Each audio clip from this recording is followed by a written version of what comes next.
अस्सलामुअलैकुम रहमतुल्लाहि वबरकातुहू। मैं हूँ दादा homeopath doctor Mohammad Sadiq Ishal homeopathic clinic Okara से। आज की हमारी होम्योपैथिक रेमेडी का नाम है लाइकोपोडियम। ये होम्योपैथिक तरीका इलाज में लेफ्ट साइडेड रेमेडी के नाम से मशहूर है। दाईं तरफ ज्यादा काम करती है। सबसे पहले हम इसकी दिमागी अलामात को बयान करते हैं ताकि पूरे जिस्म और जिस्म के अंदर तमाम जो अलामात ज़ाहिर होकर बीमारी की शक्ल इख्तियार कर सकती हैं उसका हमें ज़रा अंदाज़ा हो सके। दिमागी तौर पर यह मरीज़ जो है इंतहाई चिड़चिड़ा, गुस्सीला, मुतकब्बिर, बुज़दिल और जल्दबाज, इंतहाई जज्बाती और जनाब इन तमाम अलामात को वो कंट्रोल नहीं कर सकता। आउट ऑफ कंट्रोल होकर वो अपनी मौत को बहुत नज़दीक देखता है, जिसकी वजह से वो अपनी वसीयत लिख देता है और वसीयत लिखने के साथ साथ फिर वो इंतहाई जिद्दी भी होता है और फिर वो साथ साथ जो है इतना उसके जहन पर खौफ होता है, छोटी सी आवाज या छोटी सी कोई चीज उसको नजर आए तो उससे ही वो डर जाता है और खौफजदा हो जाता है। जब ऐसी कैफियत हो दिमागी कि वो दिमागी तौर पर बंदा फारिग हो और मौत को अपने करीब देख रहा हो, वसीयत लिखने लग जाए, तो ऐसी सूरत में लाइकोपोडियम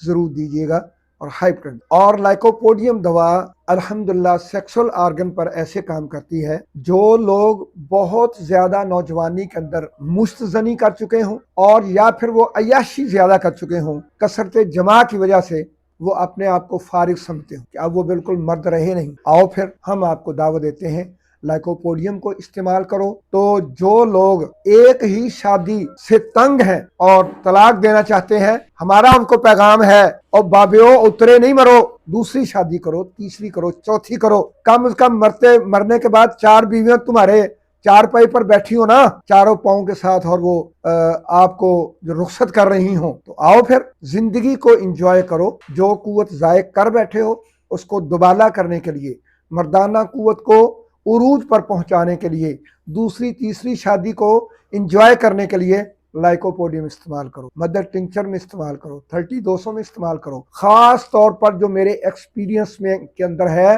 50 m लाइकोपोडियम की, 50 m की सिर्फ एक खुराक आपको दूसरी शादी के लिए तैयार कर सकते। लाइकोपोडियम के मरीज के अंदर आसाबी कमजोरी इतनी ज्यादा होती है कि छोटे छोटे तशन्नुज के झटके मरीज को महसूस होते हैं और पूरे जिस्म के अंदर फालजी कैफियत होती है, यानी कि तमाम जिस्म के तमाम मसल और नर्व्स और तमाम ऑर्गन्स और तमाम सिस्टम अपने काम यानी कि फंक्शनल लेवल उनका बिल्कुल लो हो जाता, काम करने में, अपना मुकम्मल काम करने में नाकाम होते हैं। यही वजह है कि ये एक नौबती दुआ है। इसकी मैदे की तमाम अलामात, अंतड़ियों की तमाम अलामात, फेफड़ों की तमाम अलामात, गुर्दों की तमाम अलामात, जिगर की और इसी तरह पट्ठों और आसाब की तमाम अलामात जो है वो सपहर 4 बजे से रात 8 बजे तक उरूज पर होती है। मरीज को तकलीफ ज्यादा होती है। जब मरीज जिस्म के अपने तमाम सर के बालों से लेकर पांव के नाखूनों तक किसी भी एक अलामत को नौबती बता दे 4 बजे से रात 8 बजे तक, लाइकोपोडियम जरूर दें। और इसका इस्तेमाल वही है 30 में क्यू से शुरू करें, 30-200 1 नंबर CM जरूर उसको दें ताकि मरीज को अल्लाह रब्बुल इज्जत मुकम्मल शफा याबी अनायत फरमा दे। अस्सलाम वालेकुम।